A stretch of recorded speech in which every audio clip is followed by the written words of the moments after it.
Are you cruising through life not always knowing what direction you were headed? Let Live on Purpose with Dr. Paul Jenkins be your guide.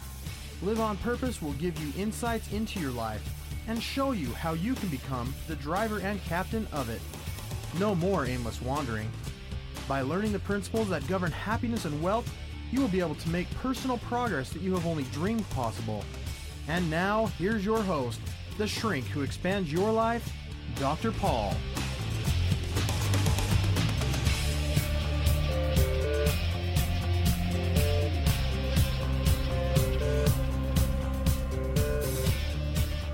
And hello, everybody. Welcome back to Live on Purpose. This is the podcast that helps you to do that, to live on purpose. We want to bring you the tools and resources, everything that you might need to take control of your life and to start living your life on purpose. I've got a unique opportunity here today. And this is a fun thing for me. I have had a number of guests on this show. Hopefully you've enjoyed it. In fact, you know what? Let me just take a little sidetrack for a moment.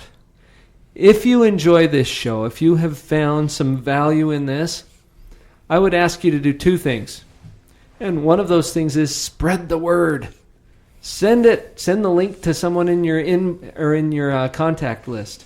Tell your friends, your family, your associates about Live on Purpose and what kinds of things it can do to help you to create and live the life that you love. And then the other thing that I would request that you do is give us some feedback. Send me a message, Dr. Paul at liveonpurposeradio.com. And I would love to get your feedback. And if you hate the show, you can tell me that too. But you know what? If you hate the show, why are you listening? Anyway, back to the topic at hand. I was just getting to the part about why today is a unique experience for me, and that is because we have in studio here today a family. And I know it's not the whole family, but we've got mom, dad, and son here in studio today. I would like to introduce to you Michael Hopkin. Mike, say hello. Hello, it's good to be here with you. I was going to say good morning, but who knows what time people are listening to this thing. Could be any time during the day. Mike, glad to have you here with us. Also is Debbie. I'm here. Hi, Debbie. Hi. How are you doing today? I'm good. Good. Now, Michael and Debbie are married. Yes, we are. Husband and wife, mom and dad. That's that part of the family. And we also have with us Josh. Would you like to say hello, Josh? Hi. Hi, Josh. How old are you? 13, almost 14. 13, almost 14. So when's your birthday? November. Hey, it's November now. We're recording this show on the first day of November. And so, Josh, you're going to be 14 pretty soon, aren't you? Well, awesome. I'm glad that he nodded, by the way, everybody who's listening. We don't have the video feed up yet, but that's going to be an interesting thing when and if we do that. So I've got this family with me today, Michael, Debbie, and Josh. And they have agreed to come here very graciously to share some of their experience. And as I talk to this family today about what we might talk about, I know that they've had some interesting experiences over the past, let's say 5 years or so. Now, life is an adventure all the time. And I know you guys have been around for longer than 5 years. Even Josh, you've been around longer than 5 years, haven't you? Yep. So, and there's a lot of experience packed into that. But what I would really like to talk about here today is some specific experiences that your family has had over the past 5 years or so and what you've learned from that. So I first want to paint a picture for our listeners. And let's see, who should we start with? Probably Mom. Okay. Is that fair enough? That's good. Can you just kind of share with our listeners where we're starting? Let's just kind of rewind about 5 years or so and just kind of paint a picture of what life was like for you, for the family, about 5 years ago. Okay. I guess I'll start by saying I have fibromyalgia, which creates some limitations on what I'm able to do. And so I'm tired a lot of the time, and and exhausted. And about 5 years ago, I had kids that would have been 5, 6, 9, and 11. Yeah. Roughly. Yeah. Mm-hmm. And Mike was working for Novell at the time, and he was doing some traveling. And so there were periods of time when he would be gone for a week or so, and I'd be there by myself. One of the... And by yourself, you mean with the kids? With the kids, yeah. One of the things that fibromyalgia has a problem with is I don't sleep well. And because of the medication I was taking, it was really hard for me to wake up in the morning. So I just always kind of felt like I was 3 or 4 steps behind where I should have been. And I was always frustrated because I had all these kids who had a lot of energy and wanted to have a mom who had a lot of energy. And, we're just being normal kids. And I didn't feel like I could keep up. And that really frustrated me and made me discouraged because I didn't feel like I was happy ever. I felt like there was very little that I was happy about. So it's kind of a bad cycle to get into, because then you start thinking that way, and then that just produces more things that you think about that you're unhappy about. It's kind of a trap, isn't it? It is. A cycle that feels very captive, very stuck. Yeah, Isn't it is. Right? So at the time with Josh, he is bipolar. And we knew he was bipolar when he was probably 3 or 4. It's when they diagnosed him. And I have to say I'm really glad that we were able to find out so early. But he had his own individual set of struggles, and I just basically knew there was no way that I was going to be able to help him and be for him what I needed to be by myself. I didn't have the equipment. I didn't know what to do. I didn't know how to be the parent he needed me to be. So we got a referral from our pediatrician, and he referred us to the Preferred Family Clinic. And that's where I started my journey to learn the things that I needed to learn so that I could learn that it's up to me if I'm happy. And this is about the time that I met you folks. Yes. And at that time, I was just running my regular outpatient therapy practice through Preferred Family Clinic, and you folks came in.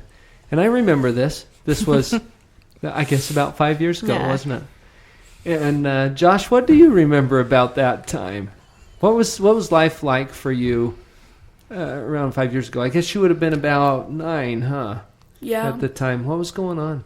I just remember being really angry all the time and getting real frustrated and just not knowing what to do. Mm-hmm. And then that would probably have an effect on your family and stuff too, right? Yeah. What was going on there? I'd get real angry at my sister. Mm-hmm. Yeah. And then that would cause some conflict. Yep.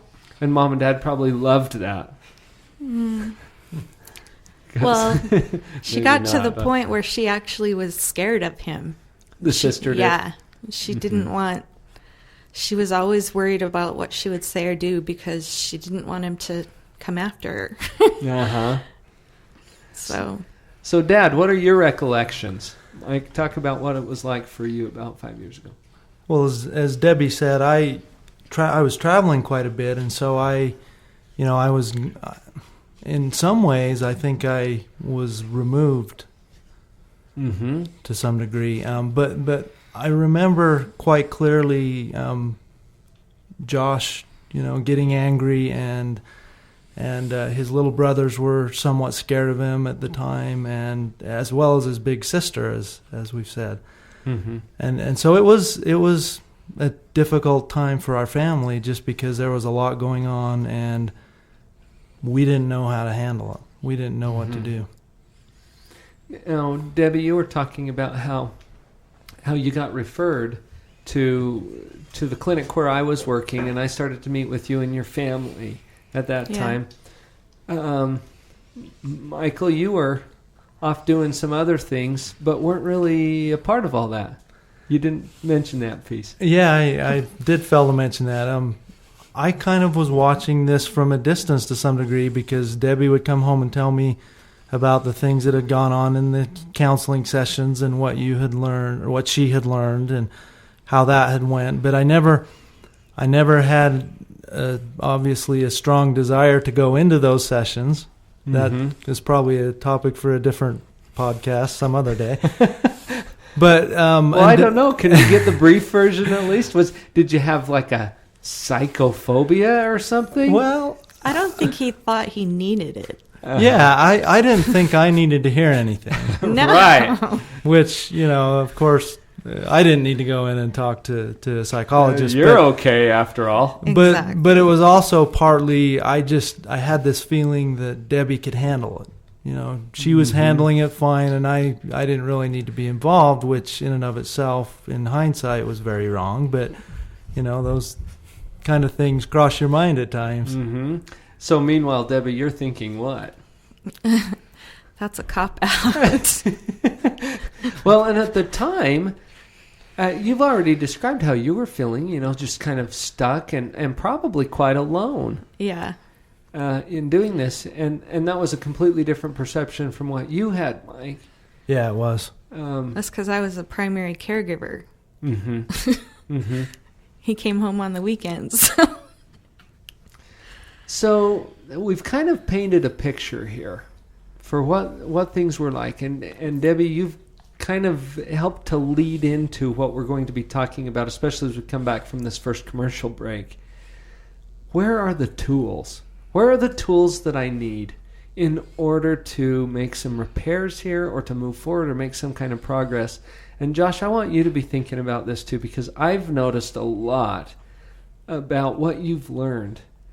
When you first came to see me and you were 9 years old, what did you think about going to see this doctor? I thought it was a little weird. Uh-huh. Yeah. And did you feel just really happy and thrilled about it, or were you a little less than happy and thrilled about it? I was a little hesitant. Yeah. Uh-huh. And this is such a common experience that people have when they get to feeling stuck in their life. They're not quite sure what to do. They have an opportunity to add a resource, and sometimes it doesn't always feel like help. Sometimes it almost feels like it's making things worse. And it gets worse before it gets better. I think that's the key, though. If you ever deep clean a room, it has to get worse before it gets better, and that's kind of what happened. We're going to talk about how that has happened with your family right after we come back from this break.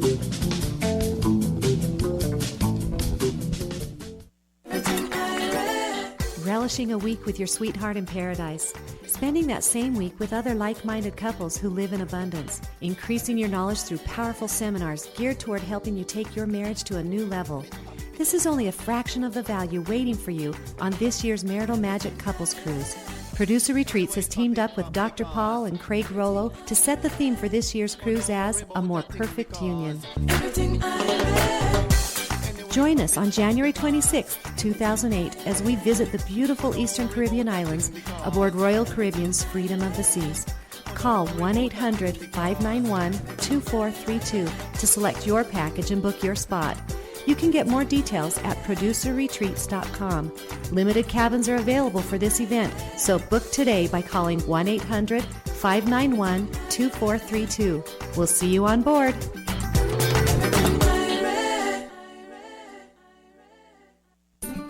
This is Ross Kellen Moore of Creation Tree Coaching, and I've got two questions for you. Who are you? What do you want? You see, I've figured out that you and I can absolutely create anything that we really want. But to do that, we've got to be absolutely clear on who we really are and what we really want. So what do you want? More financial abundance? More fulfilling relationships? A higher level of health and fitness?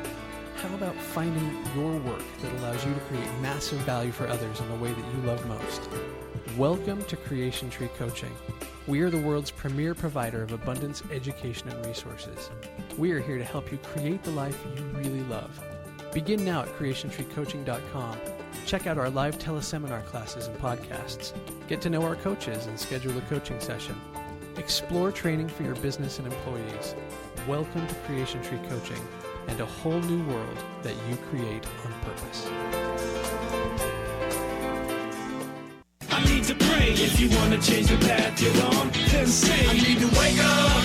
I forgot what's important now. Wake up, cause money ain't everything. Wake up, all I do is drink all day now. Wake up, I gotta do it for my family. Wake up. And we're back. We've painted a little bit of a picture here and just kind of some free, open discussion. And thank you so much. I just want to thank you guys for being willing to come in here and share some of your experience.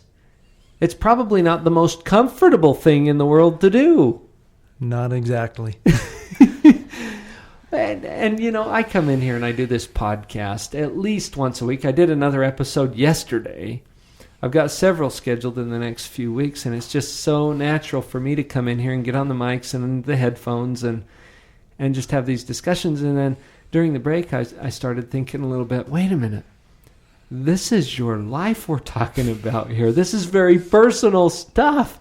And so I just wanted to thank you again for being so willing to share this, because how many families are out there having the same kind of an experience? And I'm not saying exactly the same, because everybody's a little different. But Debbie, as you were describing your situation, you know, and dealing with the fibromyalgia and the fatigue and feeling like you were having to solve all of the world's problems, basically. Yeah. Right? I did. How many moms feel like that? I think that's something that all moms think, that they want to make, you know, their kids' lives perfect. They want to be everything for their kids. Mm-hmm. And when that doesn't happen, that's very frustrating. And I know for myself, I didn't react well to that failure. And so, you know, I wanted to be different. And it took being ready to say, I need help. Somebody show me how to do this, to start on that path. That's a hard thing to do. I think it is. I think that it's always hard to say, I can't do this. Somebody's got to help me. We don't like to ask for help. Well, it feels like an acknowledgement of weakness, doesn't it? Yeah. But think about that for just a minute. How many people have weaknesses? All. You're going to take a guess, huh? Just to estimate. I'm going to estimate everyone. Everyone, all 100%. Yeah, I think you're right. We'd have to do a little bit of research on that. Tell you what, if anybody listening personally or knows someone who has no weaknesses, would you please let us know? Dr. Paul at liveonpurposeradio.com. I think I would want to interview that person. Anyway, so, but the acknowledgement of the weakness, like you're saying, Debbie, that's a hard thing to do. That's a huge first step. It's hard at the time. I can look back on it from this point, and I can see that was the first time that I made the effort to help myself. Mm-hmm. And that was huge for you. Yeah. That was huge for you.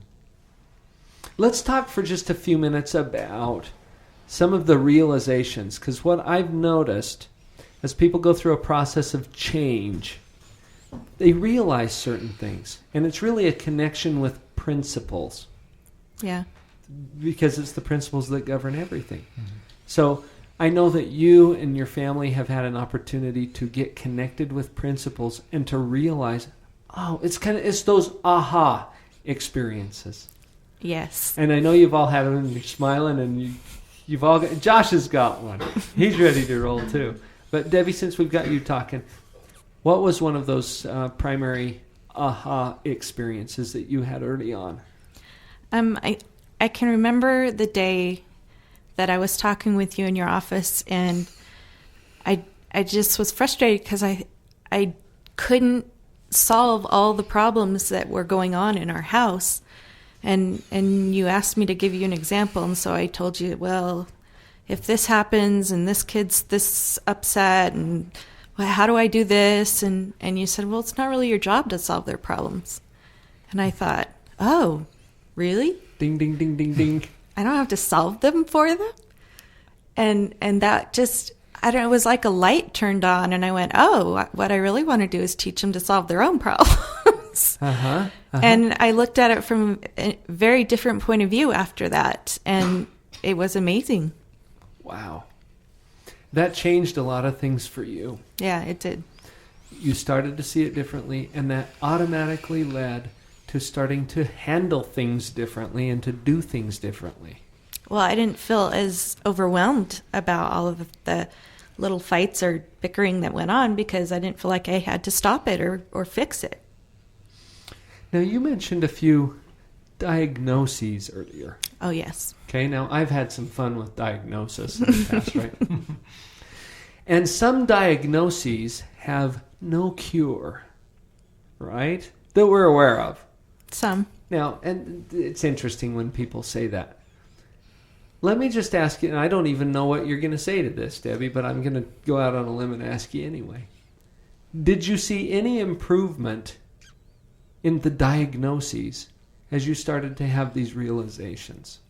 In my fibromyalgia? Yeah. Yeah, absolutely. Really? Yeah. Whoa. This is groundbreaking. No, not really. I'm not too surprised. Yeah. It's very emotionally tied. Sure. I know that when I get stressed or, I'm very emotional, then I tend to have more physical symptoms. So. Mm-hmm. That's right.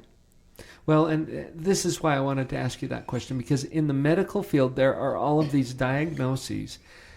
And I've had so many people who have come into my world who have shared with me the same kind of an experience, where a paradigm shift and learning a principle had a very real and noticeable effect on some, quote, physical or mental or medical problem. Yeah. Huge. It's a huge effect. And if nothing else, it changes the way you experience it. Yeah. Which is well, your attitude towards it, too. Mm-hmm. So. That's right. That's right. Wow. That's powerful. Josh, are you ready to roll? Yeah. You're always ready, aren't you? Mm-hmm. Hey, you had some realizations too, didn't you? Yeah. What was one of the things that you first realized that made the biggest difference for you? That I got to decide whether I was happy or sad or angry or frustrated. Wow. Hold on. Say that again. That you got to choose how I felt. Wow. And this was new for you? Yeah. What did you think before? Other people chose how I felt. Like they were making you mad? Yeah. For example, I remember you and I had some talks about that, didn't we? Yep. What was it that finally clicked in with you? How did it click for you? Do you remember? I don't really remember. It might have been, Josh, sometimes you start to learn something and you start to get some ideas about it, and it doesn't quite take hold yet, but you just keep learning and learning, and then one day, bing, it suddenly makes sense. Was it kind of like that for you, or was there something specific that really just drove that home for you? I think that it was more just a lot of little things got it to me. Mm-hmm. And you started to try some things, didn't you? Mm-hmm. I remember we had some talks about, well, Josh, just try this, or do it this way, or just pretend that it's this way, And there were a whole bunch of those. You probably can't remember any specifically. But I saw something about you, Josh. You were willing to try some things different, weren't you? Yeah. He was also very willing to role play with me if things didn't go the way he wanted. Uh-huh. And if he didn't react the way he wanted. Mm-hmm. So we would sit there and say, okay, well, how could we have done that differently? So next time you can think about that. Mm-hmm. So over a period of time, you started to think differently. Now, can I jump in here too? Because we started this process about 5 years ago, something like that. Yeah. And then more recently, you guys came back. That was like 2 years ago. About 2 years ago. And what I noticed, Josh, we'd gone through all this process. You'd learned a lot of things. You've tried a lot of things. And then a couple of years later, you came back in. Do you remember that? Oh, yeah. And you were a little older, and things looked a little differently to you at that point. But I remember it was then that some things really started to click for you. Do you remember that? Yeah. What do you remember about that? That, like, if somebody was mistreating me, that it's not my fault, that I should change instead of them. And that's a little hard to admit sometimes, huh? Yeah. But didn't it give you the power, too? Yeah. The power to change something? Mm-hmm. You can't change them, can you? Mm-mm. Wow. And that really freed you up. I saw that happen. We better get to your dad, too, before the commercial, huh? Yep. Michael, for you, what was the realization, the aha? What started to click for you? Well, as I started seeing the things that Debbie was doing with Josh and with our other children, I just kind of watched it at first from a bit of a distance, and then I started asking her questions about it and started, saying, well, okay. And then there were times when I would do things. I see Debbie smiling. She knows what I'm going to say. When I would do, yell at Josh or do something that was kind of in violation of the things that they were learning, and she would kind of take me aside and say, it would have been a lot better if you would have handled it this way, if you'd have asked them questions, or I don't remember the specifics, but through many of these type of experiences, a couple of things happened. I realized, first of all, that the tools or the things that they were doing were working, and second of all, I realized that I needed to be part of it. I needed to be more involved. And that was probably a real key for you, wasn't it? Yes, that was a big key for me. It was, I need to be part of this. It's not just Debbie's job to make it work. It's all of our job. Well, and the way you described it earlier, you were doing your thing. Yeah. And if something was wrong I don't want to overstate this, Mike, but if something's wrong at home, well, gosh, who's responsible to fix that? Whose responsibility is the home and the kids? Well, can't be mine. I'm out working to make a living for the family. Well, I'm glad you came on board, I tell you. And Debbie's over there nodding too, yeah. And Josh, you agree? When you get families together on the same page and start filling up that family toolbox, then we have some really powerful things happening. We're going to pick this up again right after this break.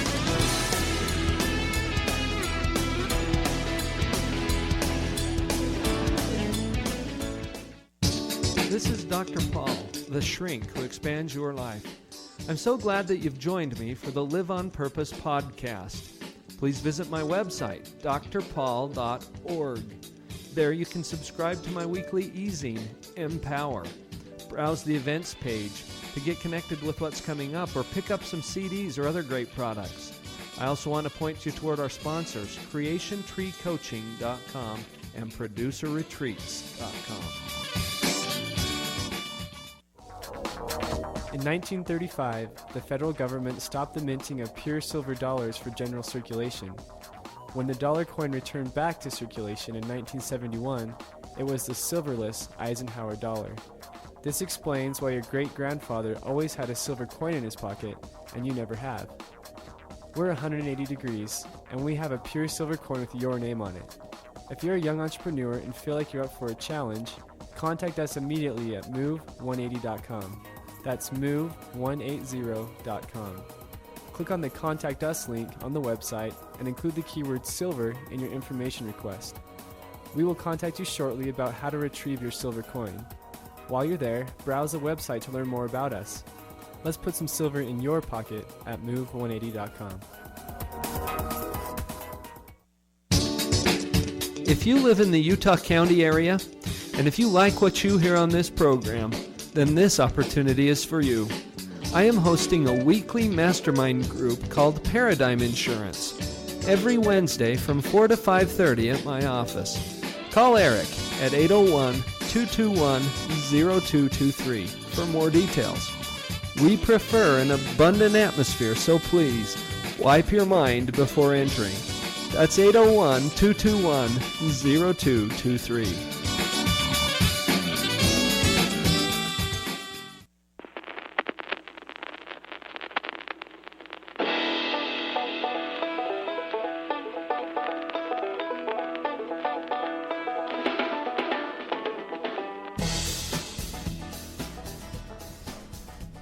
So, Mike, I don't think you told the whole story. Because I've heard other parts of this story. Now, I know that your realization that you needed to be a part of this, that you needed to be involved, that perhaps there's a piece here That's missing. That's missing, right? That requires some input here from Papa. Yes, Okay. yes, there is.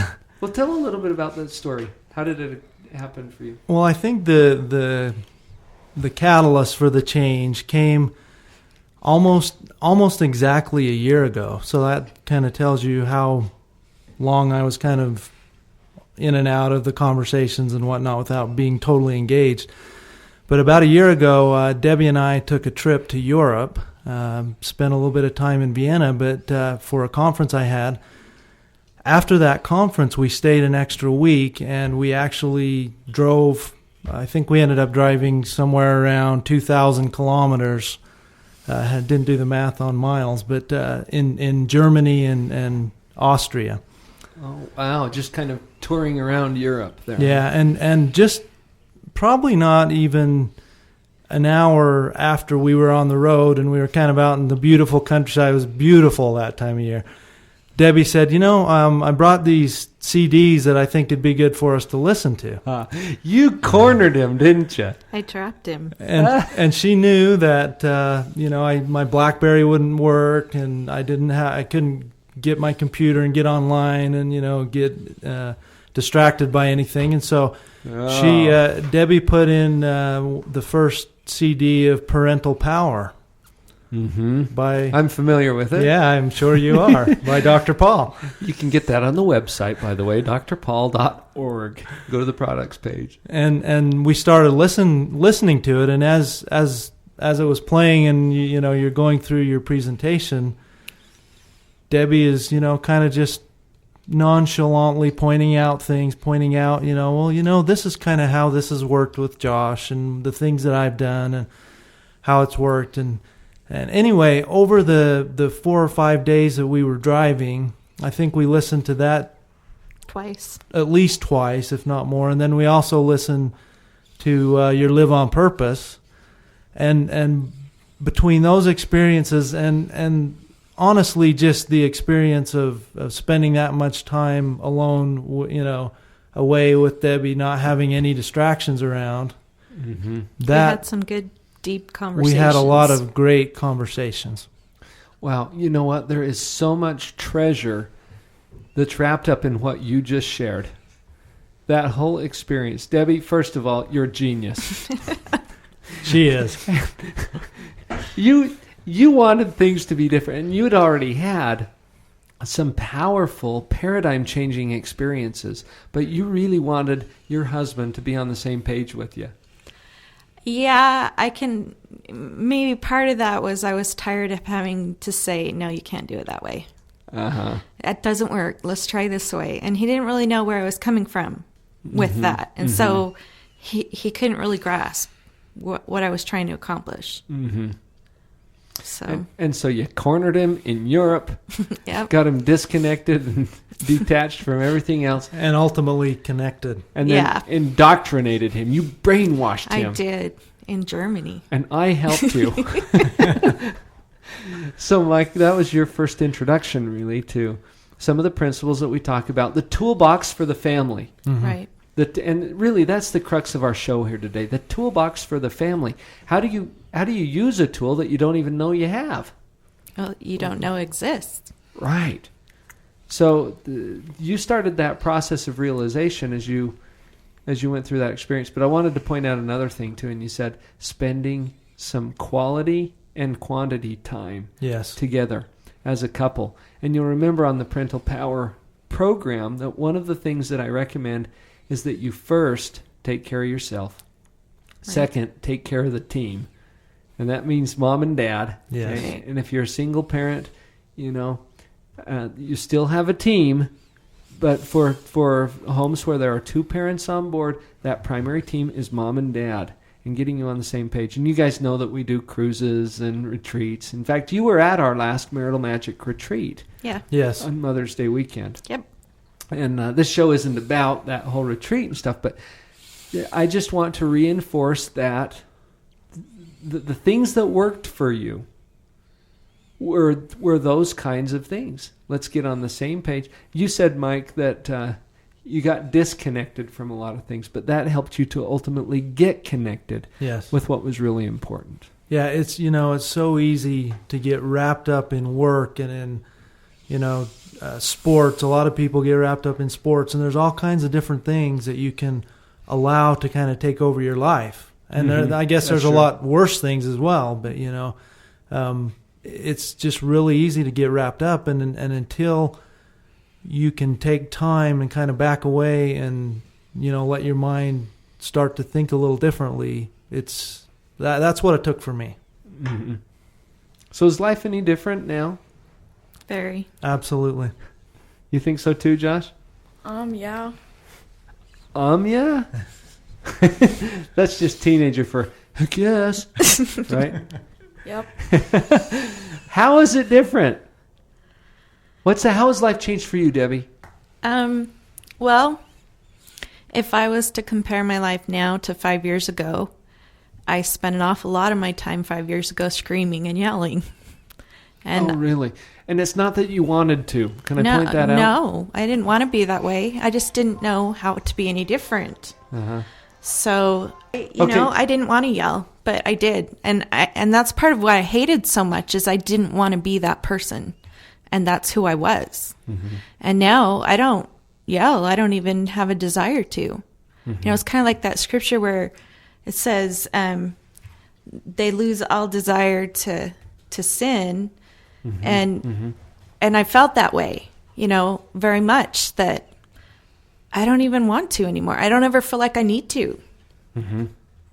Because we apply the tools and my kids know what those tools are. Now we could just read between the lines, or you come right out and say how that feels to you. Like 1,000-pound weights lifted off my shoulders. Huge relief, isn't it? And the reason I wanted to emphasize that is because I remember some discussions with you where, and that's why I pointed it out, you didn't want to yell. No. You didn't want to scream. The picture you had of yourself as a mom and the ideal mom that you wanted to be did not include all of that stuff. No, not at all. And you found some tools that allowed you to release that burden. Yeah. And it was a huge relief. Like you said, as if 1,000-pound weight had just been taken off of you. And isn't it interesting that the world didn't change much, did it? No. The world didn't change much, but you changed. Yes, and your very paradigm much. changed. And it was powerful. What about you guys? Josh, how are things different now? I feel like my dad helps out a lot more with our problems. No, nobody told you to say that, did they? Nope. Because, I was almost anticipating, I don't get as angry as I used to or something like that. And that's probably true too, right? Yeah. Because you learned that it's a choice how you feel. But one of the powerful things you noticed was your dad coming back on board. Yep. Wow. That is so important, isn't it? Mm-hmm. You know what, Josh? I know you're almost 14. When you get to be about twice that age, it's going to mean even more to you than it does now. You know that? I bet. Yeah. Because you're going to look back on this time as your childhood. And you already look back on your earlier childhood, don't you? Mm. And you remember stuff. And you remember whether Dad was there or not, don't you? So yeah. It's been really important for you to have him on board. Yeah. Michael, what are you thinking about that? How important is that to you? Well, we've had some really neat experiences in the last the last couple years, but especially in the last several months. And, to see the changes that Josh has made. And when things happened that a few years back would have made him angry, and just to see him take it in stride, and to see him not get angry and be able to handle it well, both with his siblings and with his friends, and to not get nervous. It's just made a huge difference in everything, in the tone of our family and how things go for us. And back to Debbie's comment about she doesn't get angry anymore. It's so amazing to watch her with the children. And she uses, by the way, the same tools on all four of our children, and sometimes on Dad. But just and to watch them work, to just have her, she never gets angry at the kids when they do something wrong. She'll say things like, are you sure you want the consequence?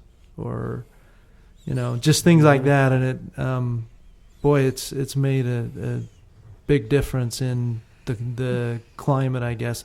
And I don't want to paint a terrible picture. It's not that we're always yelling or anything, but just there's been a big change, and largely due to the way Debbie has put these tools into practice in our home. And that's one of the reasons I was so excited that you folks were willing to come and do this. Here's a normal family. And you guys didn't always feel normal, did you? No. But you know what? You're not as stuck in the throes of yuck as some people I know, and you weren't then. And how many of us are out there just on a day-to-day basis doing our best, but feeling a little stuck? And some days feeling more stuck than others. One thing that I have noticed more probably in the last year is that I've been able to talk to other people about this very thing. And you find that they have some similar experiences, don't you? Absolutely. This is powerful stuff, you guys. And we're talking about you. We're talking about normal families dealing with just normal life. And we'll get into the toolbox after this next break.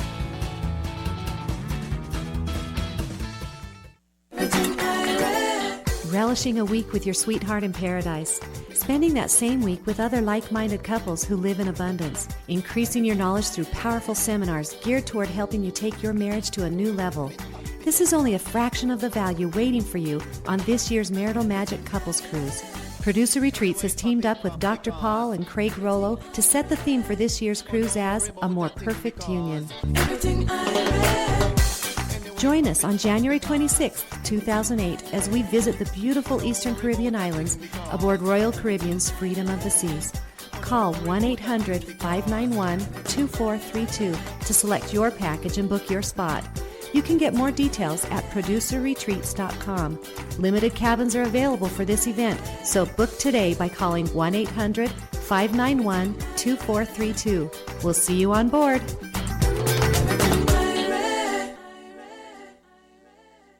If you have a pile of books you want to read growing faster than the pile of books you have read, Abundant Reading Systems course can help you. You'll learn a skill that allows you to read much more rapidly, and you can retain more of what you read. I was actually quite surprised at my original benchmark this morning. To be able to do as well as I did, I almost tripled my benchmarks and increased my comprehension, so I feel good about what I learned. Abundant Reading Systems brings you an all-new single-day speed reading workshop where you'll learn the principles behind effective reading and double your current reading speed, guaranteed. This belief started to grow inside of me that I thought, I can really do this. I can read, as fast as I let myself read. And ended up doubling my speed reading time, which was really good. At the end of the day, I feel like I'm leaving feeling empowered. Register now for this event by calling 435-669-1206. That's 669-1206. Abundant Reading Systems. Reading at the speed of imagination. 669-1206.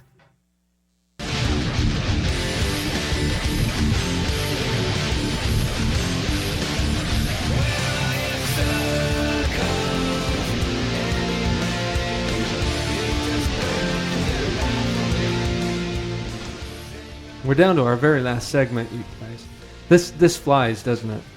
Sure does. It goes very quickly when we're having some meaningful discussion about real life. And just before the break, it was just so powerfully, it came to my mind so powerfully that you guys are a normal family. I hope so. And yeah, what a relief, huh? Because that goes contrary to previous beliefs. But you're just a normal family. And everybody that's listening in on this podcast, your life is more normal than you think it is. It just feels crazy when you're looking for it and just groping for the tools. Right. You don't know where they are. And we've talked about that for this whole show, about these tools. I want to highlight just a few of those, just to give a flavor for that. And then what we're going to do is just invite people to get connected to the sources of those tools in their life. And there's ways to get connected. So one that I thought of, can I share one first? Because something that was said in the earlier segment reminded me of this. I can't remember specifically what it is. But you always, as a parent, you always have the opportunity to invite your kids to either think or to fight. And so we can use that as a tool. Think or fight. And it's a choice, isn't it, Josh? Yep. That's a choice. You get to pick which one you're going to do. Did you find that out? Yeah. That you can think about it or you can fight. What happens if you think it through? Then you're probably going to get a way better outcome. That's a really good probability, isn't it? And one thing I've noticed about you, Josh, you are a smart kid. And you always have been. I mean, you do well in school and you just got this brain that just won't stop. And sometimes that's the problem, right? You think too much about some things. But when you learn to think those things through instead of fighting, do you remember back in the day when you used to just fight first? Yeah. How was life? Miserable. Pretty darn, huh? Yeah. Let's just say his aunt told me once that when he was older, he was going to write a book that said, My Timeout Memoirs. Because you were spending some serious time, huh? Yep. You were doing time. Think versus fight. That's one of the tools I wanted to highlight. And Debbie, you shared a few during the break that I thought were very insightful. What are some of those key tools for you? Well, the ones that I find I use most often with my kids is to ask them, and it's from your CD's Parental Power, is to ask them what level of behavior do they want. Do they want to be on a level 1 or do they want to be on a level 2 or do they want to be on a level 3? And if they're doing something that's they're maybe not thinking about, I just remind them and ask them, well, what level do you want to be on? And if that doesn't quite work, then I just ask them, well, do you want to cooperate or not? Because I don't really care about anything else. Just tell me that. That's all I need to know. All I need to know is if you want to cooperate. And my kids just go, okay, Mom's right there with us. They know what will happen. So now there's a lot that went unsaid behind that. And to get the full context, I'd encourage you to just get connected with that Parental Power curriculum. It's amazing. What it does is it fills in the holes for what you're hearing here. So Debbie, when you say that's all I need to know, some parents are thinking, well, no, you got to do more than that. No, you got to listen to the CDs. I don't have enough time to explain it, but it's worth listening. Well, and the short version is this. It's not up to you how your kids act. Right. It's not my responsibility to make them behave. And Josh said something that was so profound earlier in this show when he says, I get to choose. Right, Josh? Yep. That is so awesome. That is so powerful. And he's right. So Mom, Dad, you guys don't get to choose how he acts.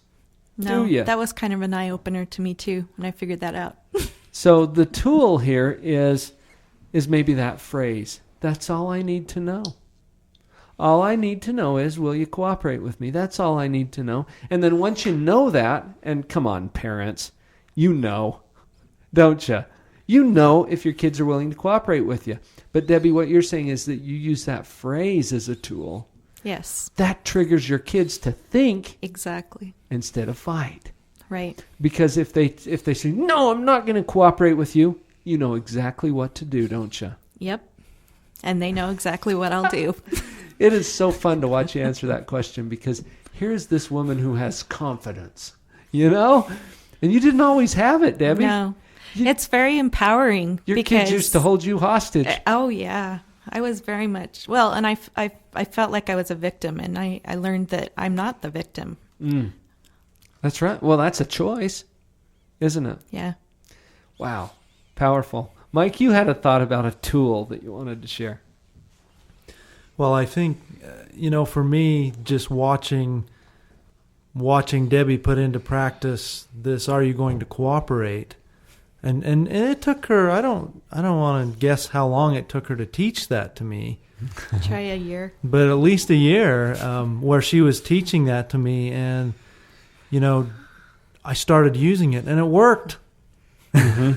It was amazing. It worked. And then, I guess for me, it was just kind of a process of putting these kind of tools into practice and watching the effects, and not, instead of yelling and trying to get the kids to do what I wanted them to do, it was like freedom to know that you can't make them do can't anything. make them do it, but it would. So you had the nasty habit of insisting? Exactly. Yes. That wasn't working? No. It would work occasionally, but for about 10 minutes. How do you think that felt to your kids? Oh, I forgot. We got one here. Let's ask him. Hey, Josh. How does it feel to you? Do you remember back when your dad used to have this habit of insisting? Yeah. How did that feel? I didn't like it. Have you noticed any difference? Yeah, when he's just asking us if we'll do it, we're more inclined to do it. Mm-hmm. Okay, thank you. I figured, why ask you what you thought to your kids when you got one right here? What has that done for you personally, Michael, as you've used that tool? And what has it done for your relationship with your wife? Well, it's made a big difference in my relationship with Debbie, just because I'm seeing things from the point of view that she's seen them for some time now. Mm-hmm. And that always helps in any relationship. Mm-hmm. As far as with my children, it's just, I was just thinking about this last night. The other night I don't even remember what it was we were talking about at dinner, but we were just all sitting there laughing and having the best time just over little silly things. And it made, the thought came to me a little bit later, this is a big change. Mm-hmm. And a powerful change. And so it's been great. It's, and then to watch what the changes that have occurred with Josh. I took him I went with him to scout camp this summer. Mm-hmm. And there was another boy there who has gone through and is going through some of the things that Josh has been through. Mm-hmm. And to watch Josh kind of take him under his arm. He's a couple of years younger than Josh, and so Josh just kind of took him to different things and helped him and stuck up for him with some of the other boys that were getting a little rowdy. And 2-3 years ago, that would have never happened with Josh. So it's really been amazing to watch that and to know that since we've already defined ourselves as a normal family, that we can change, that things can change for the better, even if you're normal. So you're not stopping right where you are, huh? No. I think, though, there was a period of time when I looked at the future that I thought, I don't know where we're going to be. I don't know if we're going to make it. And I look at the future now, and it just is bright. And I can see so many good things in our future. And the confidence I can see in Josh as he's learned to take charge of his own life, he's going to be whatever he wants to be. And there was a period of time when I wondered if he would. I think during that period of time, you probably let some of these diagnoses define what your experience was then and would be in the future. And it looked pretty bleak, didn't it? Yeah. If you look at just the changes that have occurred over the past 5 years, And Josh, I have to give you a heads up to something, buddy. Yeah. Time accelerates as you get older. Okay? I've heard. So it might seem like it's been a long time since you were 9. 5 years, that's a long time, right? 5 years doesn't seem so long to your dad and your mom and Dr. Paul, because we're old.